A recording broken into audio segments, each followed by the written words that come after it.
They told me that I was abandoned at the hospital, and I could not believe it. This is crazy. Tonight, as 2020 continues, a condition so rare and mysterious, it's almost unheard of. A bizarre medical disorder, denying that you're pregnant and then abandoning your babies. How could your wife give birth and you have no idea? To miss her pregnancy 5 times? But what caused a different mother to abandon her newborn? There's a baby found inside of the Salvation Army drop box, the box that you were found in. Now we're on the hunt with both grown children. Both sought out to find their birth mothers. Right. Right here tonight, a DNA detective. You're back to where it all started. Taking them on the search of a lifetime. That's really all we have to go by, is your DNA and the location that you were found. All the brand new leads and blind alleys. I don't want to give you any false hope. This is a long shot. The setbacks and rejections. She hung up on me. And all this time I thought maybe somebody was thinking about me and where I was. The surprise of something they never saw coming. And I saw this. I had the same reaction. And the biggest shock of all, who's waiting behind that door? It really is opening Pandora's box. And a big secret. A big secret. Good evening, and thanks for joining us. I'm David Muir. And I'm Amy Robach, and this is 2020. Reporting here tonight, Deborah Roberts. Who am I? Where am I from? I was abandoned at a hospital. I was left out in a donation bin. I just wanted to know why. There's this feeling of not being wanted. I just thought that I would never really know.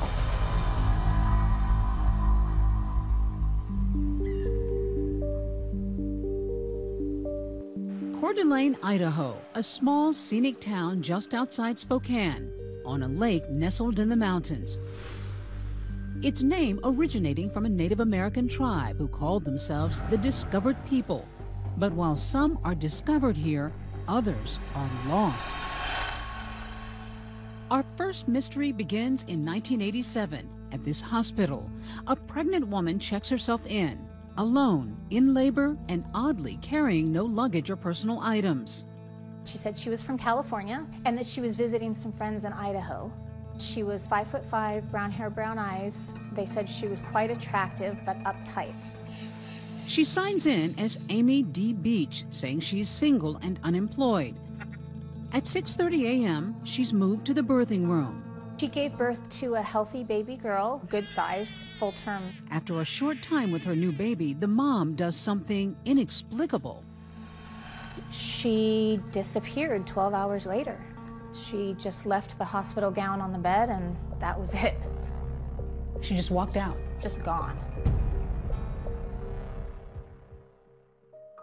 Mystified, the nurses give the now abandoned baby girl a nickname. They named the baby Baby Girl Beach, which is pretty cute, actually. One of the better names for a foundling that I've heard. Foundling. Foundling, sort of the catch-all term for a child that's abandoned. This foundling is later adopted by a couple from Idaho. This was a dream that we had had for so long. When they brought her out, here came this beautiful, beautiful little girl, this little baby. Santa bought this for me. The Krugs are a loving family, naming their new little girl Andrea, an only child, enjoying piano, swimming, gymnastics. Flash forward 31 years, Baby Girl Beach is now Andrea Klug Napier, who lives in Colorado and works as an office manager in a medical office. She has no idea of the strange circumstances around her birth until age 16, when her adoptive parents finally tell her. They told me that I was abandoned at the hospital, and I could not believe it. This is crazy. A crazy mystery she feels compelled to solve. You have a tattoo. I do. What does it say? It says Baby Girl Beach. Baby Girl Beach. That was sort of your identity in the beginning. Right. You're living a pretty happy life. You've got lovely parents. Why do you need to go looking if you're pretty happy with where you are? There's always going to be a void that you don't know about. I just have always wanted to meet whoever she was. That she, the mother who walked out on her hours after her birth, was now the center of Andrea's quest. Said, my name is Andrea. I was born on April 30th, 1987. She turns to social media to find her, posting a photo of herself on Facebook, holding a sign outlining her story. I was abandoned at a hospital in Coeur d'Alene, Idaho by a woman named Amy Beach. Please like and share. The post goes viral. Her birth made headlines in Idaho after her mother disappeared from the hospital. The woman is using social media to try and be reconnected with her birth mother. Many adopted kids say they have this sense of yearning. How different is it for those who are foundlings? It's even more intense because foundlings have zero information about their background. It's like their life began the moment they were found. 2,400 miles away in Anchorage, Alaska, another foundling mystery 1 year before Andrea's. Another runaway mother abandons her baby. It's a cool summer evening in 1986. At sundown, a newborn boy is found, not in a hospital, but in a cardboard box next to a Salvation Army bin. It was September 4th, 1986. Two teenage boys were out riding their bikes and they heard crying from a box and went over to investigate and were astonished to find a live baby in the box. And they scooped the baby up and I guess literally cycled home to their house with it in their arms. Hours before, bystanders recall seeing a pregnant woman nearby. They'd seen a very pregnant young lady standing by the Salvation Army bin, hadn't given it much thought, but then when they got home, they started watching the news and heard that a baby had been abandoned there. A police sketch is published in the local newspaper, looking for that mystery woman who left the baby. And like Andrea, this baby boy Doe is also adopted into a loving home. He grows up in Idaho, playing in the hills, doing country stuff, being raised with sisters. Flash forward 31 years later. That baby is now Benjamin Tveit, a soldier in the Idaho Army National Guard, and has deployed twice to Iraq. How did you learn that you were adopted? It was my 11th birthday. My dad told me I was adopted. How did it hit you? I didn't believe him at first, and then I was devastated. They brought the newspaper clippings out that they had preserved. I was spinning. I mean, I was like, what, this is all a joke, right?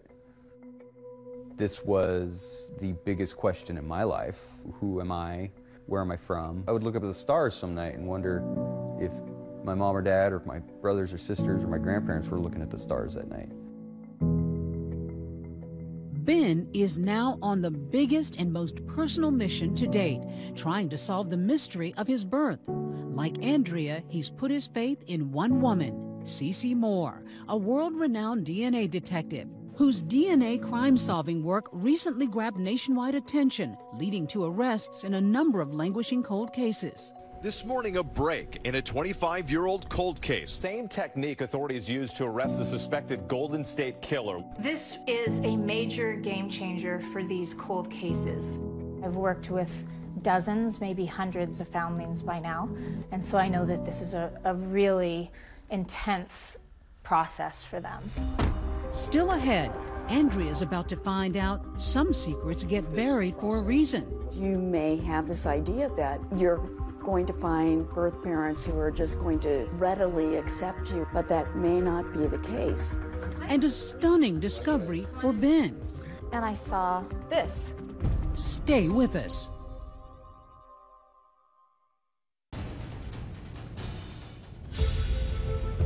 Andrea Klug Napier and genealogist CeCe Moore are on a trip back in time, back to 1987. A year of coincidences when this U2 song about searching topped the charts. And an abandoned baby is the storyline in a #1 movie, 3 Men and a Baby. I'm not picking it up. You found it. Where roommates discover an infant left on their doorstep. It was also the year that Andrea was abandoned in real life at this hospital in Coeur d'Alene, Idaho. Now she and CeCe are retracing the steps of the mom who left her, hoping to find clues that might unlock the mystery. You're back to where it all started. So a lot's changed since 1987. Good, how are you? This is one of our postpartum rooms, which actually is similar to what it was back in 1987. I wonder how much time she spent with you. At least she was good enough to come in and have you in a hospital. The feelings that she could have had, I can't even imagine. Not that she's a hero, but it took a lot of courage to come in. It was a criminal offense to leave a baby somewhere. Now, fortunately, safe haven laws have been created where women can take a baby to a safe place, like a fire department, hospital, and they won't be prosecuted. A barren hospital room offering no answers for Andrea. Then suddenly, an unexpected emissary from her past. Thank you. This nurse, the same nurse who 31 years ago cared for Andrea as an abandoned infant. Kim Beckman remembers trying to fill the void left by the baby's vanished mom. I remember holding you a lot. I worked evenings and rocking you and just wanting you to feel loved. And that's all I remember, is that how cute you were, and I'm wondering how desperate that mom must have been. I hope you find your birth mom. Sadly, clues hard to come by in the maternity ward, with the exception of one. Andrea's mother left behind an admission form, and on it, next to Andrea's baby footprints, her mother's fingerprint. Was that significant for you? Well, it was certainly a clue, and it was the only clue we had. And so we did want to follow up on that. Hopes pinned on this single fingerprint, Andrea and CeCe enlist the nearby police department for help. I'm Scott Hogue. I'm the chief here in Post Falls. Nice to meet you. Very nice to meet you, too. So, let's see what you got here as far as the fingerprints go. The name that was used was last name of Beach. Okay. Are you comfortable that she simply just walked away on her own, that there was no foul play or any of that type of activity that may have occurred? I don't know if there wasn't any foul play. I don't know. Don't know. I don't want to give you any false hope because this is a long shot, and I'll get in touch with you as soon as I hear something back. I feel like this is a puzzle that we're trying to put together, but all the pieces are face down on the table. Like Andrea, Ben Tveit, also abandoned at birth, is determined to find his biological mom. So right now we're heading to CeCe Moore's house. Hello. Hi. Come on in. I'm Ben. Hi. It's really nice to meet Likewise. you. All right, come on in. Okay. And I have some news, some things to show you. That's not him. CeCe's taken Ben's DNA and entered it into 4 national databases, hoping for a match to his biological mother. With possible hits on distant relatives, the DNA detectives got her work cut out for her. It's going to be difficult, but it's Then she catches a break, a direct hit on someone they weren't even looking for. I logged into your match list a couple days ago, and I saw this. RB is your father. Ben does an actual double take. I had the same reaction. How did the planets align perfectly for that to happen? It's a man named Richard Blanchfield, who's a pretty incredible guy. He's a Vietnam vet, and he's not just any Vietnam vet, he's a highly decorated Vietnam vet. What are the odds? Ben, a veteran of 2 tours in Iraq, learning his biological father is a war hero. His arm was nearly blown off at the shoulder. He was 47 years old at the time of your birth. Is he still alive? He is still alive. But here's the good news. Your dad lives 20 minutes from here. He just happens to live down the freeway.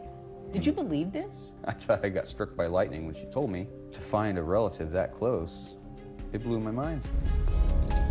Up next, Ben's visit face-to-face with a father he never knew. Trying to regulate my breathing, trying to be calm. Okay, let's do it. I knock on the door and there's this voice. You're knocking at my door.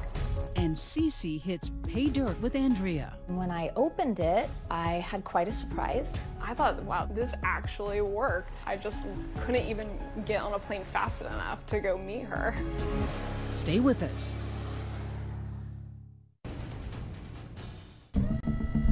As As a sergeant in the Idaho National Guard, Ben Tveit has tested his mettle and grit as part of the perilous U.S.-led invasion in Iraq. He's an experienced gunner on one of the most powerful tanks on the planet.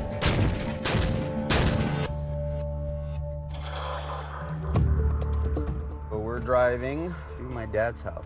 But now Ben has to muster all the courage he has for a deeply personal mission.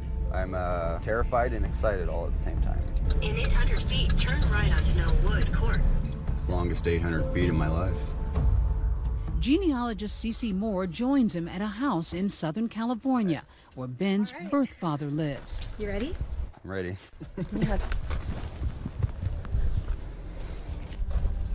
I know your father's very excited to meet you. I'm trying to regulate my breathing, trying to be calm and not look like an idiot. Let's do it. I knock on the door and there's this voice. Somebody knocking at my door? Hello. Hello, you must be Ben. I'm Ben. I'm Doc. Wow. How you doing? This is eerie. That is eerie. Come on in, son. Come on in. Welcome. Welcome. And I was just overwhelmed. I didn't even know what to say. Did you feel a connection? Yeah, right away. Right away. Come on in here. This is the room I love the most. His biological dad, Richard, or Doc Blanchfield, recipient of the Purple Heart, shares keepsakes from a rich life lived. See the pictures on the wall? Mm-hmm. Vietnam vet, 82nd Airborne. The two startled by the similarities in their lives. You went in the Army when you were 18? I was 18 years So old. the same as I did. I went in the Marine Corps at 18. What, if anything, does he remember about Ben's birth mom? Doc recalls a night 32 years ago in Anchorage, Alaska. As a single dad, he had a chance encounter at a bar called the Cabin Tavern. And there was a young lady sitting at the bar, and I just went up, hello, I sat down, didn't say anything, I had my beer, and we just started a conversation.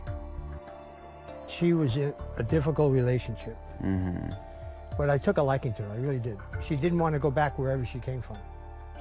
I don't remember the lady's name, honest to God, I don't.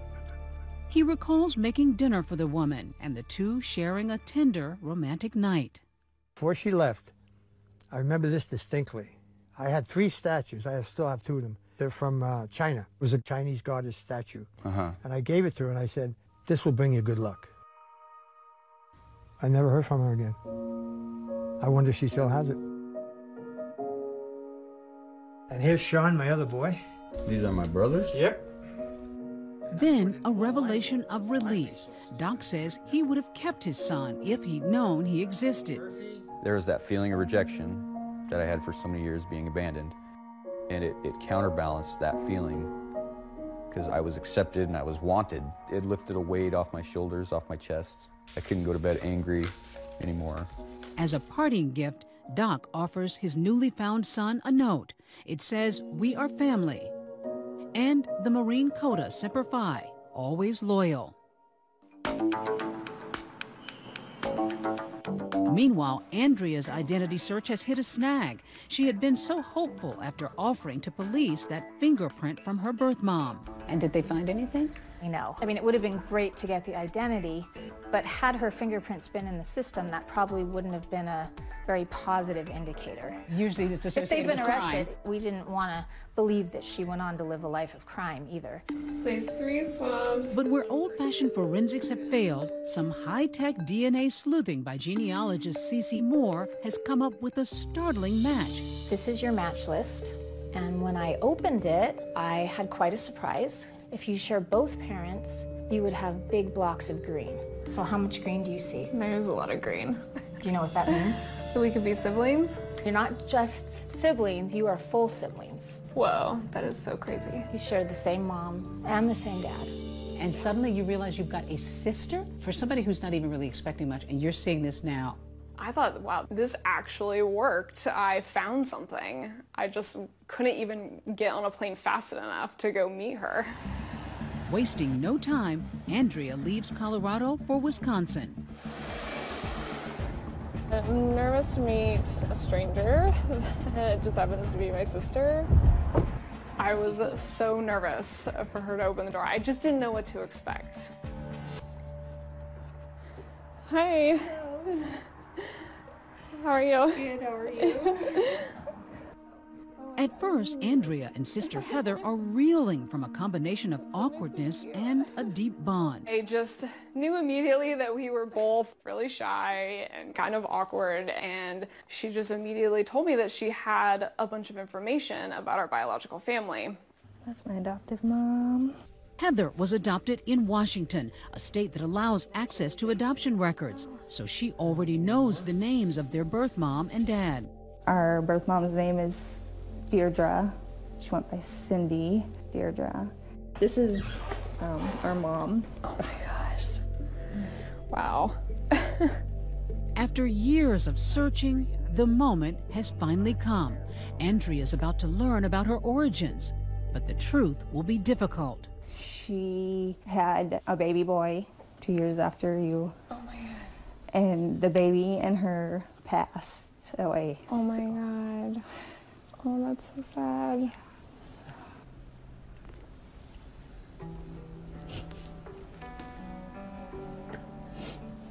I'm really glad to find all of this out.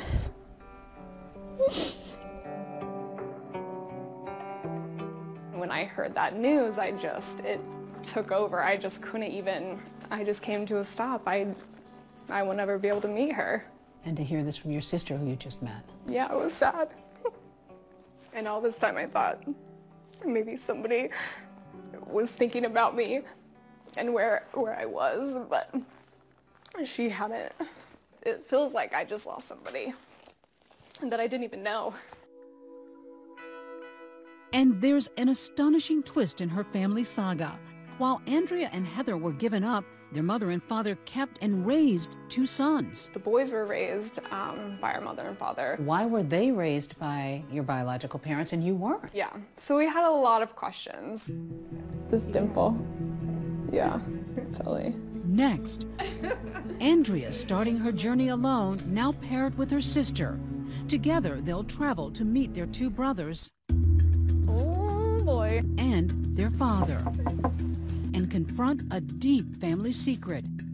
A mysterious notation on their mom's death certificate. It was no normal death certificate, not what you would expect. Stay with us.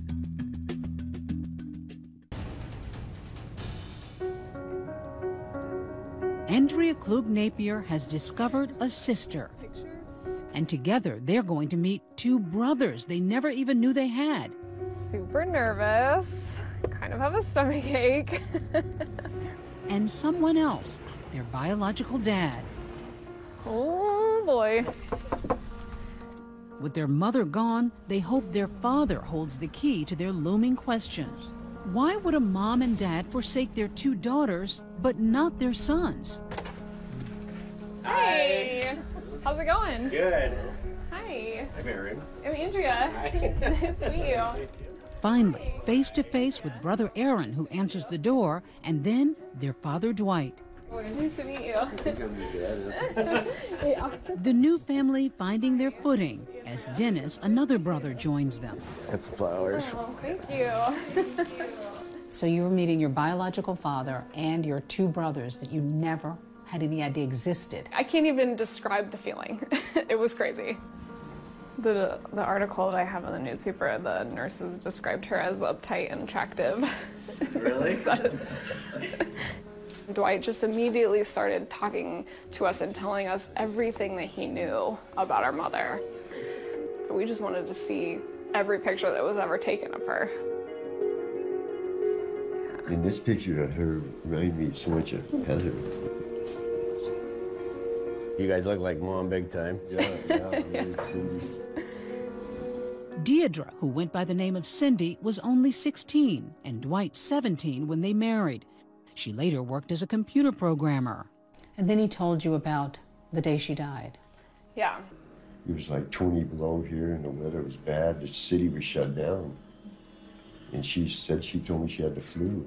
He told us that she had been ill and that he left for work and that when he got home, she was unconscious. I called 911. And what happened? Well, they come and took her to the hospital and went to the hospital and they pronounced her dead. And then all the doctor said was that she was really torn up inside. And then it wasn't until, I went home, and it was a couple of days later, I went to a bedroom, door was locked, and I went in there, and there was a baby sitting on the bed. Full-term baby. An unimaginable discovery, the death of a baby boy he hadn't even known he'd fathered. I thought I knew her, and I thought everything was great. But what about Andrea and Heather? Incredibly, Dwight says he had no idea his wife gave birth to them either. And that's the story. Yeah. But it's pretty cool. She left us with you. I thought at first, I'm for sure gonna see something in Dwight that maybe he did know and he's hiding it from us. But immediately when we sat down and he started talking, I knew that there was absolutely no way that he knew about us. She hid everything from him. Most people will look at this and say, how could this be? How could your wife give birth and you have no idea? I still question it myself today, wondering how did I miss it? He says when Cindy was pregnant with their sons Aaron and Dennis, she barely showed. Her stomach wasn't big at all. Seemed like she gained a little weight to the face. You are living together in the same house, you're sleeping together in the same bed. You must have seen her disrobe. I thought maybe it was weight gain or something. You never recalled her looking pregnant? No, not ever. How is it possible that his wife could give birth and he knew nothing about it? I've worked with foundlings. People always question, how could no one know? How could you hide a 9-month pregnant belly? But women do it all the time.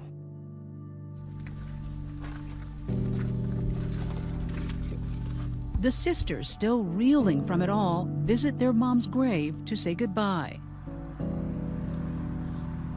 Still confounded by why she hid those pregnancies, the answer may lie in a strange notation on Cindy's death certificate. Unattended birth associated with psychotic denial. Had you heard of that before? I have seen it in other cases. That's not terribly unusual in foundling cases where somebody denies they're pregnant until it's too late and they haven't made any sort of arrangements. It's probably one of the reasons that some people get abandoned rather than legally adopted. Denial of pregnancy is a recognized psychiatric or psychological condition. Psychiatrist Susan Hatters-Friedman has studied the disorder and says it's surprisingly common. 1 in 400 women may suffer from some form. The woman may have some idea that she's pregnant intellectually, but she pushes it from her mind until she can no longer do so because she's suddenly giving birth. And certainly a young woman's own experiences of abandonment could contribute to denial of pregnancy. Possibly explaining Cindy's odd behavior is a painful backstory, according to Heather. As a small child, Cindy and her sister were both given up for adoption. They were on a bus en route to an orphanage. And at the last minute, their brother pulled her sister off the bus and left her. Left Cindy by Alone. herself. She's just a little girl, but almost 3 years old, on this bus alone, who's sent off to some orphanage. Must have been traumatic for this child. It's abandonment again. But we only can speculate what sort of emotional damage that may have done to Cindy very early on in her life. Still ahead, Andrea and Heather about to find out their mother took even more secrets to her grave. And Ben's search for his mother has been narrowed down to 2 women, one of them on the other end of this call, the moment of truth. In my experience, the DNA doesn't lie. Anchorage, Alaska, known as the last frontier.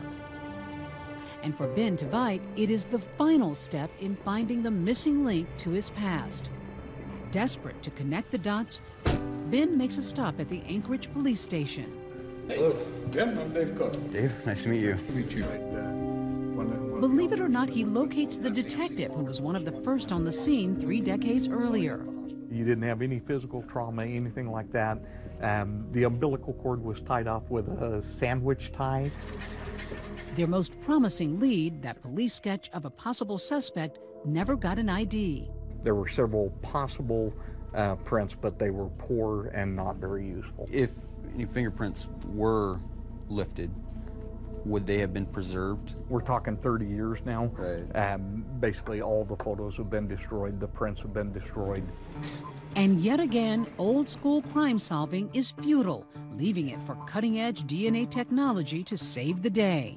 But genealogist CeCe Moore's been able to identify 2 of Ben's second cousins. She traces their family trees all the way to their great-grandparents, then builds the family trees forward with their descendants. Poring over obituaries, gravesite locators, and census records, CeCe has pared it down to 2 women, sisters, one who would likely be Ben's aunt, the other his mother. How certain did you feel that you had the right 2 women that probably would wind up being his mother? I felt completely certain that I had the right 2 women. Because of the way the family trees came together, there was just no other explanation. For Ben, the meteoric moment is here. I'm going to see if she's willing to talk to me. I've been less nervous doing operations in Baghdad than I am right now.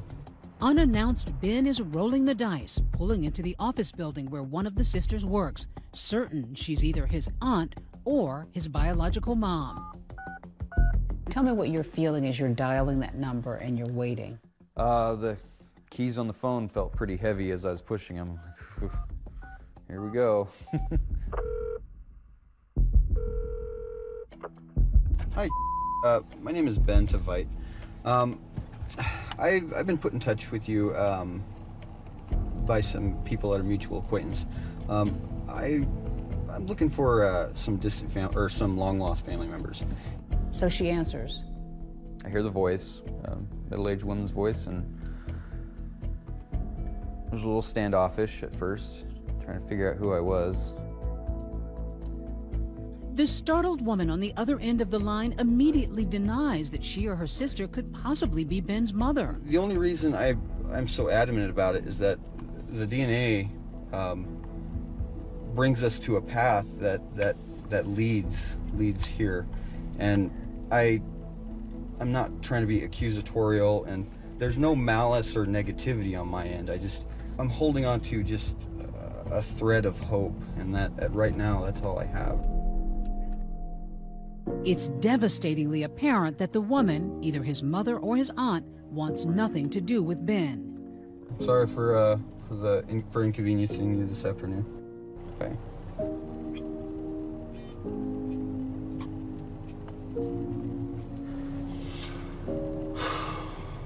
She's very, extremely adamant that her and her sister are a dead end.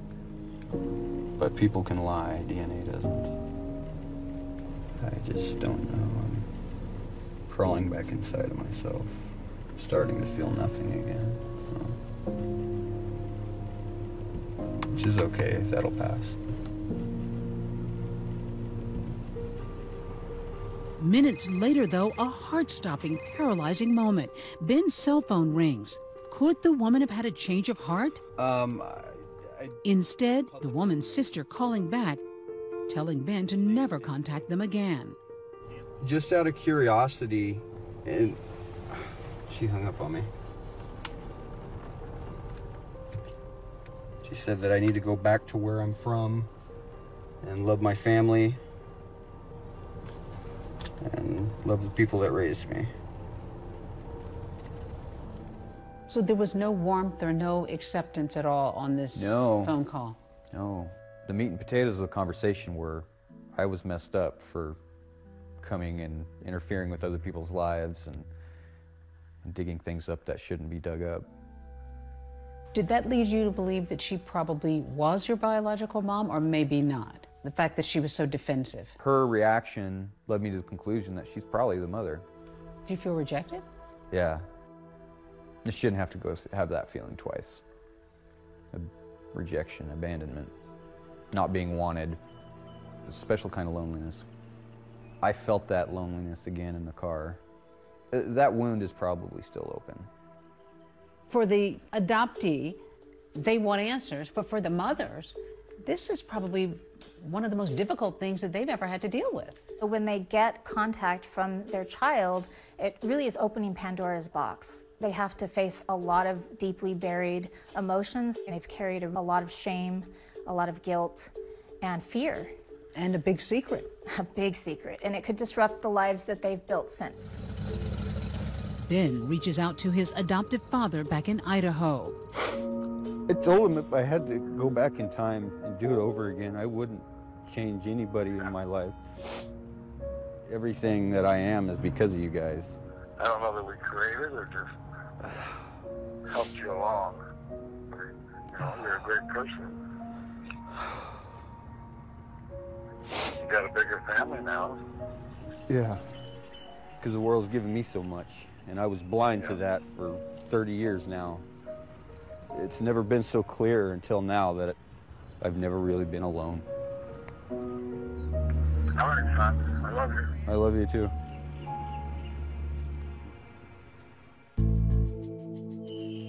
Next, for Andrea, the dark story of her mother's past is only beginning to unfold.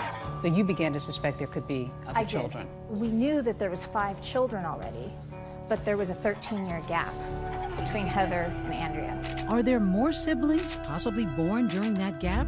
Every 2 years, on the clock, she's having babies.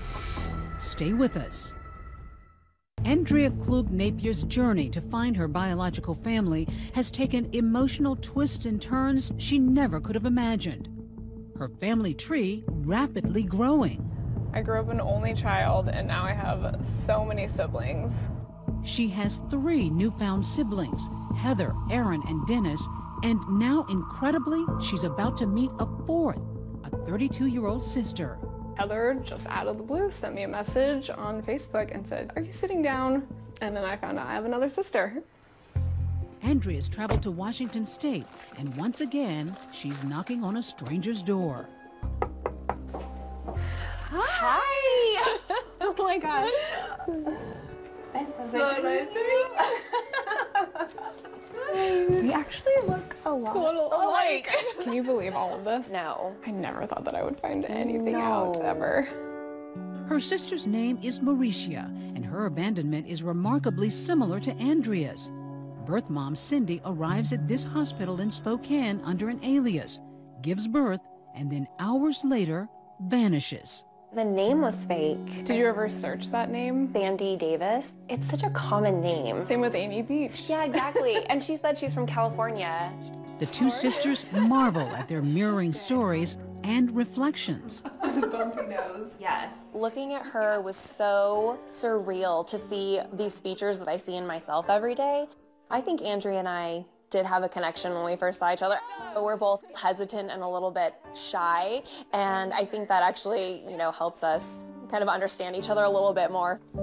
And believe it or not, another stunning find. A 5th sibling, a 35-year-old brother that Cindy gave birth to and abandoned at another hospital. Another child that Dwight never knew he fathered.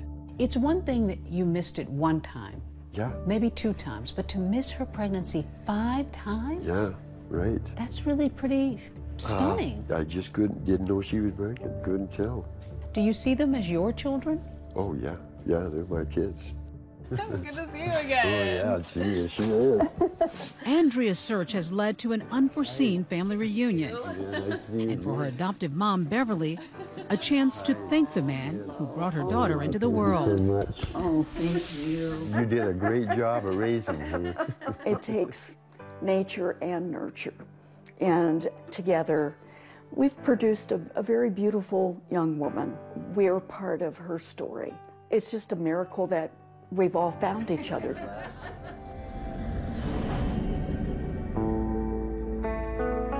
As for Ben Tveit, though the search for his birth mother ended with a harsh rejection, he rejoices in the discovery of a special man, a second father who embraces him fully.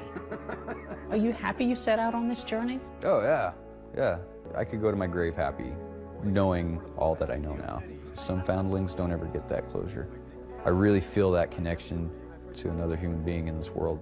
I'm thinking law school after. Ah, now we're talking. There's a future for you, Ben. One thing at a time. I value myself that much more after meeting him. In the case of Andrea and Ben, both sought out to find their birth mothers. Right. The best of the best. Hoorah. Both found birth fathers. Yes, Were with open welcoming. arms. Yeah. Oh yeah, right on. I always hope that there can be at least one connection to the biological family. Somebody that welcomes them. I've seen such closure and peace of mind come to these people that are searching when they get that. Peace and closure, but there's definitely more to come on this, Amy. And that's because Andrea has yet to meet that fifth sibling, her other brother who lives overseas, but hopes to meet him soon.